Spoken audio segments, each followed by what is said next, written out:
Bun găsit la un nou episod despre Scandenberg. Astăzi o să continuăm să vorbim despre refacere și anume despre diferite terapii de refacere. Când zicem terapii, ne referim la terapia prin compresie.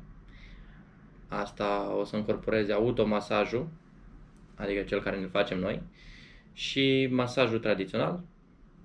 Însă o să vedeți pe parcurs că sunt câteva opțiuni să facem singuri masajul fără să apelăm la un masaj profesionist. Pe lângă asta o să începem să discutăm despre terapia cald-rece sau dușuri alternative. În primul rând, dușurile alternative au un mare beneficiu pentru sănătate. Prima dată o să crească sistemul imunitar. Pentru noi, de ce ne interesează? În primul rând, un sistem imunitar bun interesează pe toată lumea, nu numai sportivii. În primul rând o să ne ajute să ne odihnim, să dormim. În al doilea rând, foarte, foarte important, va stimula circulația periferică. În episoadele dinainte am vorbit despre vascularizare. Asta era în interiorul mușchiului. Se poate numi și, să spunem, periferică, fiindcă vorbim de sistemul locomotor, dar un duș alternativ va fi o refacere pasivă, să zicem așa, fiindcă nu o să facem mare lucru. Cum vom face asta? În primul rând, la duș, când intri, o să-l pornești pe o temperatură normală, pe care faci tu dușul de obicei, și apoi o să lași apa ușor mai rece. După ce te-ai acomodat, aș zice, ca să aveți un punct de reper, un interval de 30 de secunde, cred că ar fi mai mult decât suficient, în care vă asigurați că nu doar stați cu fața la duș, ci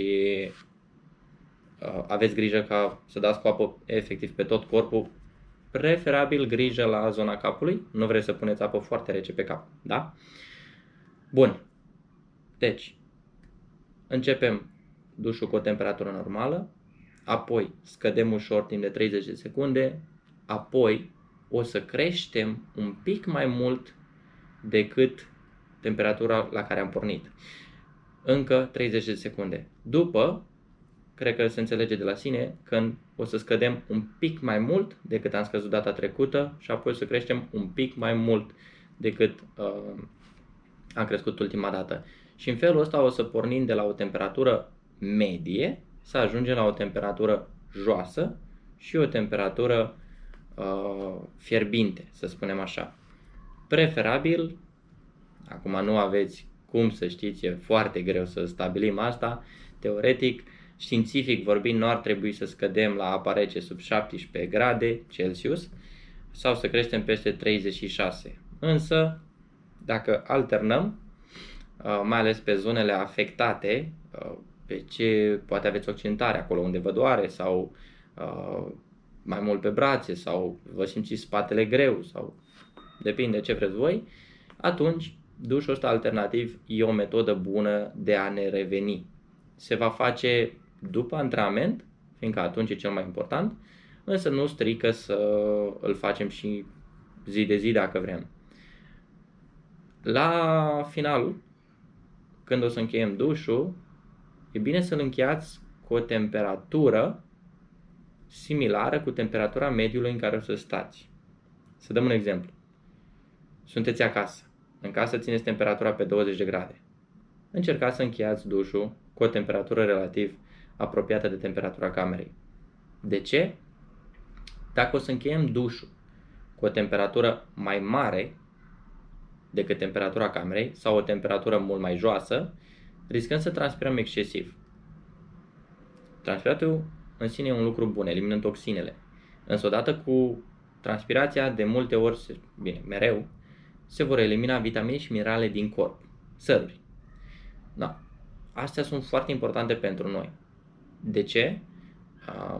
Păi, teoretic, în sporturile de forță sare e foarte importantă. Ne ajută la impulsul electric prin corp, dacă nu mă înșel, și în principiu sărurile și minerale, ca să includem totul, nu sunt marele savant, îmi pare rău, sărurile și minerale vor ajuta sistemul nervos central, adică te pui la masă, Când tu gândești că mâna ta trebuie să plece, mâna ta trebuie să plece atunci. Dacă sistemul nervos central nu e bine sau ai orice, atunci o să pleci cu o mică întârziere. Tu ai gândit-o, dar n-ai apucat să o faci, pe scurt. Da. Ca sistemul ăsta să meargă bine, atunci avem nevoie de săruri și minerale. Și nu vrem să le pierdem prin transpirație în exces. De ce? Corpul o să-ți transmită semnalul că vrea să le pună la loc, iar atunci tu riști să mănânci mai mult decât trebuie. Asta în condițiile în care ai o anumită categorie la care vrei să fii. Dacă ești la categoriile cu plus, unde nu te interesează kilogramele, nicio problemă. Însă, în general, ca dușul să fie benefic, să-l închem la o temperatură la fel cu temperatura mediului în care o să fim. Cam atât despre terapia alternativă. În continuare să vorbim despre masaj, automasaj și tehnica prin compresie.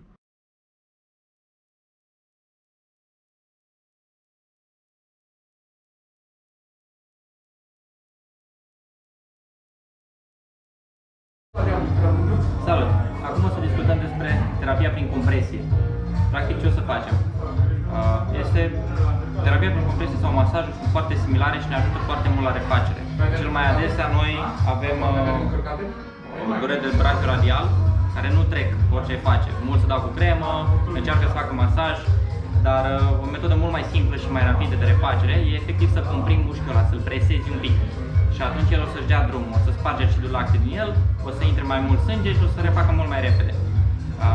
Practic, cu metoda asta de compresie, o să scăpăm de durerile de brachiu radial foarte repede, dar apoi după ce facem trebuie să stăm un pic și să nu facem tot efortul din nou. Cum o să facem? Foarte simplu. Luăm o minge de tenis și o punem chiar aici pe brachiul radial. O presăm la un perete și o să facem mișcări cu brațul simple, da? Cu palma în poziție de supinație, neutră sau chiar combinat, mișcare combinată.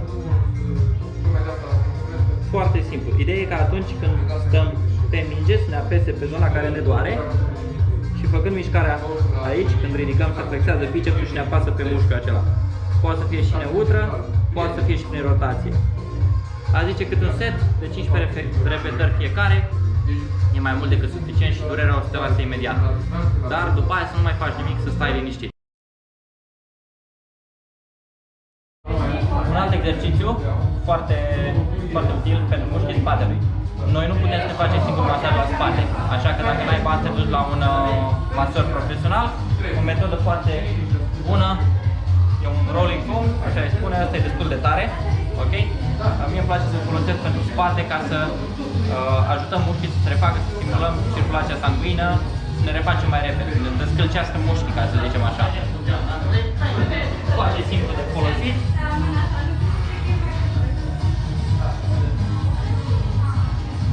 Acest bel.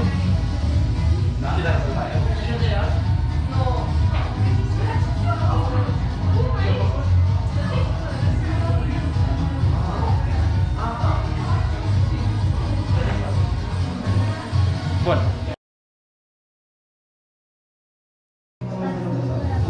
Acum o să discutăm un pic despre masaj și anume despre automasaj. Dacă nu aveți bani să mergeți la un masor, e foarte simplu să faceți voi un automasaj, puteți să faceți și în timpul dușului dacă vreți. Dacă nu, e foarte util în timpul competițiilor, când brațul se pompează foarte tare, ca să scoatem sângele și să putem să tragem din nou, să nu mai avem brațul pompat. Ce o să facem?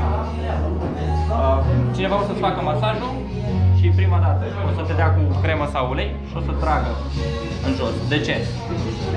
Mișcarea masajului merge de sus în jos ca să ducă sângele înapoi în corp, să detensioneze brațul. Asta e prima chestie, faceți numai cu cremă. Dacă o faceți fără, nu alunecă mâna și e chiar dureros, deci nu are rost. Și a doua, foarte simplu, strângi mâna, el îți ține mâna sus ca să curgă sângele și efectiv îi faci masaj la mână ca să scoți sângele, să-i decompresezi mușchiul. Asta e o tehnică prin compresie și masaj în același timp, foarte utilă pentru refacere, mai ales în timpul competițiilor. Baftă!